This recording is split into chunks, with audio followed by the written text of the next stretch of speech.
The entire village had 100 households, and 99 of them mysteriously died overnight from a strange illness. Only this one man survived, and everyone's death was caused by a single dream he had. At first, it was Mushy Master Ingu who heard about it. He often had prophetic dreams and was deeply loved by the villagers, so he approached him, saying that the dream might be related to insects. There is a type of insect that resides in dreams. They are what give you the ability to foresee events, and their influence gradually increases. As he spoke, Ingu took out some medicine for him to regulate it. He also asked how many of his prophetic dreams had come true so far. According to Jean, only 1 or 2 out of 10 had. Ingu warned him that continuing like this could be dangerous. If the number increased, he would need to take the medicine, but drinking too much would be toxic. Yet leaving it alone could make him sink into the dream and never wake up. Before leaving, Ingu repeatedly urged him to take the medicine. He would return when it was almost finished. However, a year later, when Ingu returned, the village had already become deserted. There was no sign of life along the way into the village. Then Ingu found Jean. Jin's gaze was full of hatred toward Ingu, as if Ingu was to blame for the village turning out this way. Ingu asked where everyone had gone. Jean told him everything that had happened. That day he went into the mountains to cut firewood. Suddenly, a stick fell and stuck into the ground. When he pulled it out,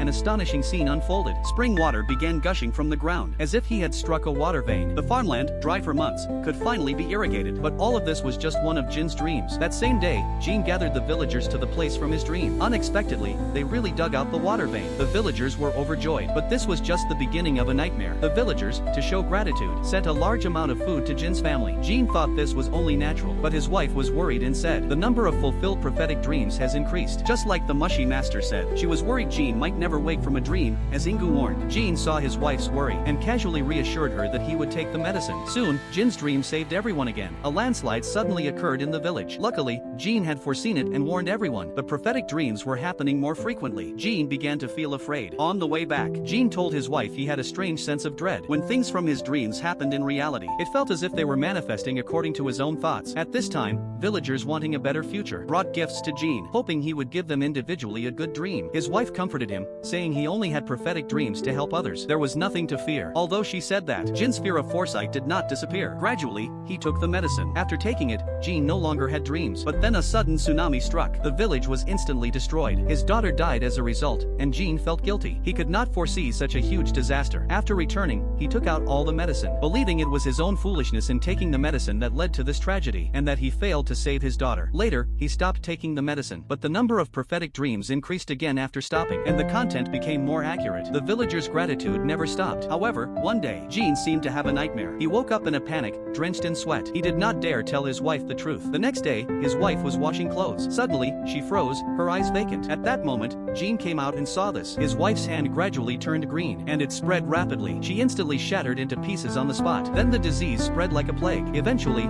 everyone mysteriously died, leaving only Jean alive. After revealing the whole truth, Jean believed Ingu had deceived him back then, saying that what was inside him was not the insect that brings prophetic dreams, but the one that turns whatever he saw in dreams into reality. Such large-scale dream manifestations had never been recorded before, and the medicine couldn't stop it. While Ingu pondered how to deal with it, a noise suddenly came from the house. He hurried to check, only to see Jean sitting on the floor, gasping. He had eaten all the medicine at once. He didn't want to live with the guilt anymore, but Ingu still saved him. Jean fell asleep, still gasping, drenched in sweat. His eyes moved, starting to dream, and he apologized, saying, "Please forgive me." Ingu knew it wasn't his fault, nor the insect's fault. Both were just trying to survive. No one was at fault. Suddenly, a piercing buzzing sound of the insects filled the room. At that moment, a scene appeared on the screen above Jin's head. In the sky, it looked like a flock of wild geese migrating, but upon closer inspection, they were all Yamino worms. Jean was also harmed in the same way. Finally, the insects were burned in the fire. Fortunately, Ingu performed emergency treatment. Jean survived. After waking up, Jean was curious about what had happened. Ingu explained that the word pillow originates from the dwelling place of the soul. Humans spend a third of their life in contact with their pillow. Some believe that this is where the human soul resides, so it became the nest for Yamino worms. It became a passage connecting dreams and reality. Destroying the pillow is equivalent to harming oneself. Between dreams and reality lies the dwelling of the soul. Whoever can pass through this place can dream of that forbidden place. From then on,